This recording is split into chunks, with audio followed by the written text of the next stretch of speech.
tonight. 24 young girls removed from a reformatory camp in Humansville, Missouri. Now Circle of Hope Girls Ranch is under investigation after multiple allegations of abuse. Our Jesse Inman is investigating the story after being tipped off by a local newspaper.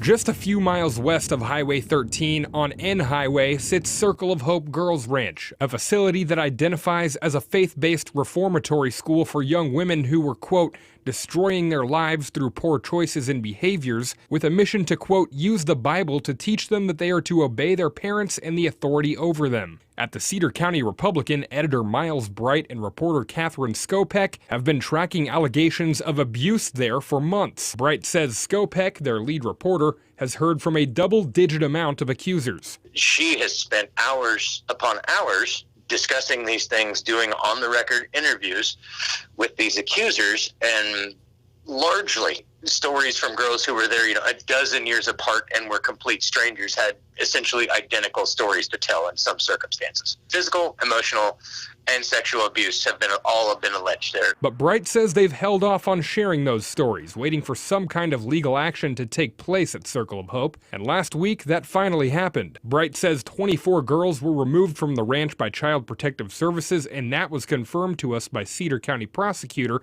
Ty Gaither. Children were removed from the Circle of Hope as part of an investigation involving several state agencies, including the Cedar County Sheriff's Department. The Sheriff's Department and Sheriff James McCrary have yet to return our calls. According to the Cedar County Assessor's Office, Circle of Hope is owned by Boyd and Stephanie Householder. Bright says they've reached out to the Householder family multiple times for comment, who have denied the allegations and deferred reporters to his legal counsel, attorney Jay Kirksey in Bolivar. They specialize in representing victims of sexual harassment or misconduct, and he said to the paper, quote, the source of those allegations are young women who have troubled pasts, who have biases and prejudices, who have no credibility. My parents, Boyd and Stephanie Householder, actually opened Circle of Hope in 2006. One of those women making allegations is 29-year-old Amanda Householder, the Householder's daughter.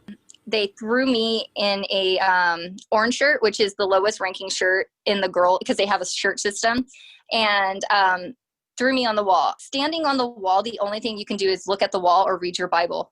You cannot go to the bathroom when you have to. I ended up with a severe UTI. The girl who had her hair chopped off when I was there, she wanted to be a masseuse, and so my dad would have her massage his head. These girls had to walk around quacking like a duck. My dad would pick up a girl anywhere, usually it was on their neck, and slam them to the ground and yell restrain. Now, if you heard the word restrain, you had to come running. If you were a red shirt, you had to put all of your weight on the pressure points of the girls. The back of their legs, the back of their arms, and then my dad would be kneeling on the back of the girl's neck. Amanda says she knows of multiple girls who claim to have been raped or molested at the ranch. The Cedar County Republican plans to share some of the victims' allegations soon. We're not done telling this story. Springfield, Jesse Inman, Ozarks First.